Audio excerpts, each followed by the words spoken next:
అక్క ఏం కూర వండినావు? టమాటా పప్పు చెల్లే. నువ్వేం వండినావు మళ్ళా? నేను బాయ్ కాడిన్నని వంకాయలు వెళ్తే ఓ 4 టమాటాలు వేసి వండినక్క. సుభద్ర మీ ఇంట్లో ఏం కూర చెల్లే? నిన్న 2 కిలోలని టమాటాలు తెస్తే ఇంత తొక్కు నూరినా. ఆలుగడ్డ టమాటా కూర వండినక్క. ఇగో ఇట్లనే ఉంటుండొచ్చు. ఏ కూరలైనా టమాటాలు వేస్తే ఆ టేస్టే అలాగుంటుంది.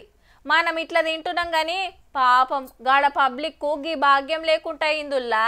టమాటా దగ్గనంటుంది, అల్లం రేటు ఘాటైంది, ఎల్లిగడ్డ వెళ్ళిపోమంటుంది, బఠానీలు బందుకే రాకంటున్నాయి, ఉల్లిగడ్డ ఊకోమంటుంది, బెండకాయ బెదిరిస్తుంది, క్యాప్సికం కారం అవుతుంది.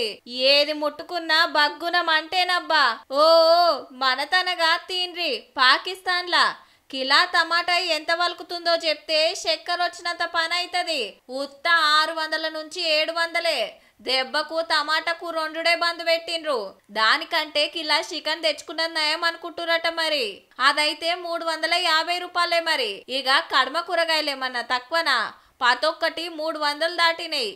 ఇక అల్లం 750, ఎల్లిగడ్డ 400, ఉల్లిగడ్డ 120 రూపాయలు. మొన్నటిదాకా ఉత్తగానే ఇచ్చిన కొత్తిమీర కట్ట సుత 50 రూపాయలు చెప్తుండ్రంటే చూడుండ్రిగా. అది సుత 2 వారాలలోనే రేట్లు కొండెక్కినాయి. అంతా పాకిస్తాన్ వాళ్ళు చేసుకున్నదే. మళ్ళా పక్కకున్న ఆఫ్ఘనిస్తాన్ తోని కయ్యానికి కాలు దువ్వి బాంబులేస్తే ఊకుంటారా? టమాటాలు కూరగాయలు వంపుడు బంద్ పెట్టిండ్రు. పాకిస్తాన్ కు అటు ఆఫ్ఘనిస్తాన్ నుంచి ఇటు ఇండియా నుంచే కూరగాయలు బగ్గబోతాయట మరి. మనతోని చక్కగా లేరాయే, వాళ్ళతోని పంచాదులేనాయే. ఇగేముంది, సప్లై తగ్గింది, రేటు పెరిగింది. పూటకు లేకున్నా మేము వాళ్ళనేసేస్తాం వీళ్ళనేసేస్తామని గప్పాలు కొట్టుడు బంద్ చేసి పబ్లిక్ ఆకలి తీర్చుండ్రా నాయనా ఫస్ట్.